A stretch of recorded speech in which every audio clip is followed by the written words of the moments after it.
ton truc. T'es vraiment le roi des légumes à la godille, toi. Jacques a raison, il ne ressemble décidément à rien de connu, ce Chervy. Lui préfère les carottes ou à la rigueur les panais, même si selon lui ces derniers sont plutôt à réserver aux lapins. Mais tout de même, il a beau être celui que j'appelais mon maître de stage, nous n'avons pas toujours les mêmes goûts. Je maintiens donc que c'est une bonne idée de le cultiver, ce Chervy, et tant pis pour ses moqueries. Déjà, parce que c'est facile. Il faut vraiment le faire exprès pour le rater, mais surtout parce que c'est bon, tellement bon. En plus, il n'est jamais malade. Si je devais me réincarner un jour en légumes, je pense que ce serait en Chervy. Description, la vraie et la mienne. Comme l'écrivent Augustin Pailleux et Désiré Bois, sorte de Dupont et Dupont incontournables de la botanique potagère dans le potager d'un curieux à la fin du XIXe siècle, le Chervy est une plante vivace à racines tubéreuses, fusiforme, fasciculée, longue d'environ 20 cm. Charnue, roussâtre à l'extérieur et blanche intérieurement.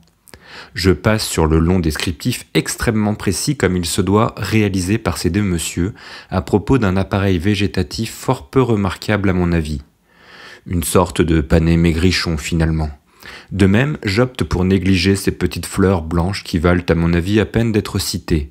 D'autant, est-il besoin de le préciser, que tout ce petit monde aérien disparaît sous l'effet du gel après avoir piteusement noirci et comme fondu. Berk. Heureusement, les racines tiennent le choc. Et quel choc! Il faudrait moins 20 degrés pour les mettre à mal. Un peu d'histoire, ça fait toujours bien en société. Il n'a fait rien qu'à le confondre avec le panais. Ne croyons donc pas Pline quand il écrit que l'empereur Tibère en était friand. D'autant qu'on estime que c'est au milieu du XVIe siècle seulement que le Chervy aurait été introduit de Chine. Néanmoins, avant de tomber en désuétude, et on ignore encore pourquoi, le Chervy était une plante très cultivée et appréciée. Le grand Linné lui-même écrit qu'à son époque, il était dans quasiment tous les jardins. Ce serait bien qu'il y revienne, non? Le parcours au jardin. Les doigts gelés. On sème le Chervy en général en début d'automne, en ligne, à un bon centimètre de profondeur en rayon distant de 30 cm, pour ne laisser un plant que tous les 25-30 cm environ. On pourra du coup le faire en poquet à éclaircir à la même distance. La germination n'est pas particulièrement délicate. Néanmoins, la période, le mois d'octobre, ne s'y prête pas toujours. Froid et humide, on a déjà vu mieux pour semer. Néanmoins, Jean-Baptiste de la Quintinie, le prestigieux responsable des cultures légumières et fruitières de Louis XIV au potager du roi à Versailles, recommande lui dans le tome 2 des instructions pour les jardins fruitiers et potagers de le semer au mois de mars. Il fait à peine plus chaud. Le plus simple est d'acquérir un plant sur une bonne fête des plantes ou chez un producteur éclairé, même s'il ne court pas encore les rues, les deux existent pour notre plus grand plaisir, et de planter de mars à mai. Le Chervy va pousser. Il ne pense qu'à ça. Il va même fleurir au début de l'été. Inutile de couper la hampe florale, elle ne nuit pas au développement racinaire de cette vivace. On pourra au contraire laisser les graines parvenir à maturité pour les récolter si on a envie d'avoir les doigts gelés cet automne. Que dire à propos de sa culture? Rien ou pas grand-chose en fait. On le plante dans un sol bien meuble et moyennement nourri, on le bine, on le sarcle, on le paille, et on l'arrose si vraiment il y a une longue période de sécheresse. Voilà, c'est tout. Pas de quoi en faire un bouquin, ni un livre audio. Plus malin. Et si on profitait de la récolte pour le multiplier? Comme la plupart d'entre nous, le Chervy estime que novembre est incontestablement le pire mois de l'année. Face au premier froid et aux jours qui raccourcissent, sa réaction ne se fait pas attendre. Il disparaît, hop, purement et simplement. C'est pour ça qu'on parle de vivace non persistante. Sa souche reste bien vivante, mais sa partie aérienne a comme fondu. C'est le signal, ses racines ne grossiront plus et on peut commencer à le récolter. On pourra du reste le récolter jusqu'au mois de mars, période où il pointe de nouveau ses feuilles, puisant sans vergogne dans ses réserves souterraines et profitant des premiers rayons du soleil.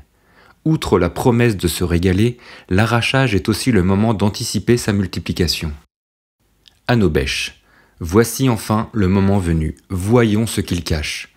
Pour ne pas le blesser, il ne manquerait plus que ça, on fiche la bêche bien verticalement à quelques centimètres de la souche et on fait ensuite levier. Et là, stupeur, on a l'impression d'extirper du sol une perruque de dreadlocks blancs.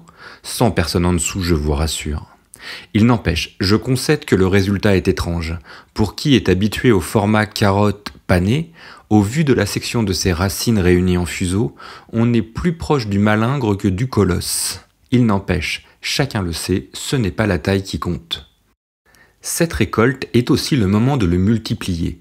En fait, si on observe attentivement la base du collet, on aperçoit de toutes jeunes pousses qui seront autant de départs de jeunes plants pour la saison suivante. On coupe donc sous la base les plus belles racines. Oui, je sais, ce n'est pas énorme. Une section d'un demi-auriculaire anémique est déjà un résultat fort honorable, mais bon, il y a le nombre, c'est déjà ça.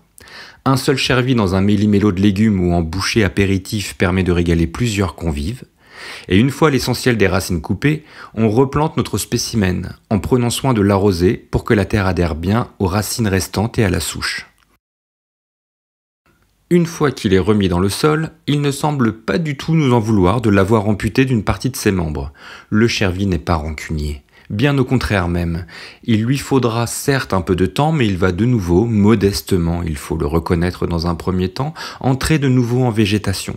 Ces petites pousses minuscules que vous aviez aperçues au collet se développent doucement, mais sûrement, et il n'est pas rare qu'une bonne dizaine de celles-ci aient démarré fièrement, bravant le froid, la pluie, la neige, le gel, l'instabilité politique et autres aléas de la vie. C'est le moment de le prélever délicatement. Un petit couteau pointu, un greffoir sont parfaits. Pour se couper bien sûr, mais à nous de faire attention, et ce n'est pas l'objet de l'opération. L'objet de l'opération est plutôt de les couper à la base. Il arrive parfois même qu'il y ait quelques petites racines aériennes. Si c'est le cas, tant mieux. S'il n'y en a pas, ce n'est pas grave. Microchirurgie. Qui a dit que les jardiniers ont des gros doigts à bout carré ? Il faut voir avec quelle délicatesse chaque petite pousse est enfoncée d'un petit centimètre dans des godets remplis de terreau, ou, plus pratique, dans des plaques alvéolées.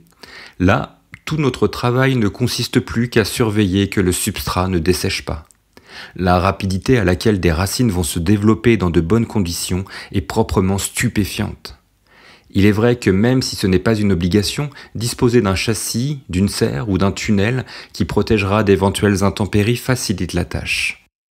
Voilà, les petits sont maintenant autonomes. En quelques semaines seulement, ils ont sorti feuilles et racines.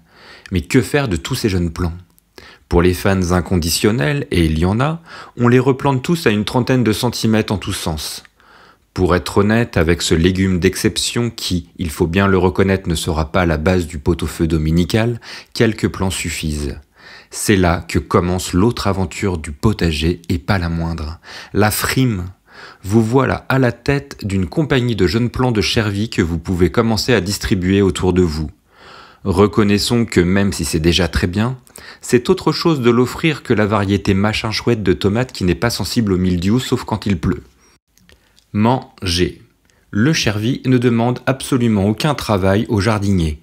C'est en cuisine que ça se corse. Alors rassurez-vous, on ne l'épluche pas, il ne manquerait plus que ça. En fait, un bon coup de brosse à légumes, un ustensile qui mériterait de retrouver toute sa place en cuisine, suffit. Voilà pour la bonne nouvelle. Plus délicat. Si ces racines sont d'un calibre qu'aimablement on peut qualifier de modeste, elles contiennent en leur cœur une mèche que le chervi n'étant pas susceptible, il ne m'en voudra pas, on peut comparer sans crainte de le vexer à un fil dentaire.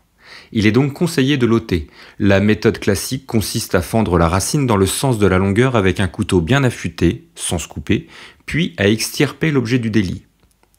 On peut également le couper comme on fait avec une asperge verte, en le pliant, pour chercher le point de rupture et tirer sur la mèche qui viendra toute seule. Rien de plus simple ensuite. Une recette ancienne recommande de le rouler dans la farine puis de le frire quelques minutes tout simplement. On pourra même le déglacer au jus d'orange, puisque le jus d'orange et sa vraie sauce nous rappellent Nicolas de Bonnefond, l'auteur des Délices de la campagne en 1655. D'un point de vue personnel, quel régal apéritif à Noël. Si on considère d'autres ombellifères, de la même famille donc que le chervi, reconnaissons que les ch'touilles spécifiques sont nombreuses. Pas de jaloux pour les carottes ou les oignons par exemple. Ils pâtissent chacun d'une mouche spécifique. Le céleri, rave ou branche, est régulièrement attaqué par la septoriose. Les fenouils bulbeux ne pensent qu'à monter prématurément, etc., etc. Bref, pas toujours simple les ombellifères. Rien de tout cela avec le chervi. Il ne souffre d'aucun ravageur ou pathogène spécifique. Cela ne signifie pas qu'ils ne craignent rien ni personne. Je me tue à répéter par exemple que ces racines sont délicieuses, à la fois remarquablement sucrées et relevées, d'une délicatesse rare. Or, s'il en est à qui il n'est nul besoin de l'expliquer, ce sont bien les rongeurs. Méfiance si vous hébergez mulots ou campagnols dans vos jardins. Il y a de fortes chances qu'ils fassent la récolte avant vous. Pour conclure, le chervi, c'est bon, c'est même très bon. Une bonne surprise n'arrivant jamais seule, c'est une des plantes les plus faciles à cultiver du potager. Je précise qu'à la différence d'espèces vivaces plus faciles à cultiver que de s'en débarrasser, comme les topinambours ou le réfort, le chervi ne manifeste aucune ambition particulière.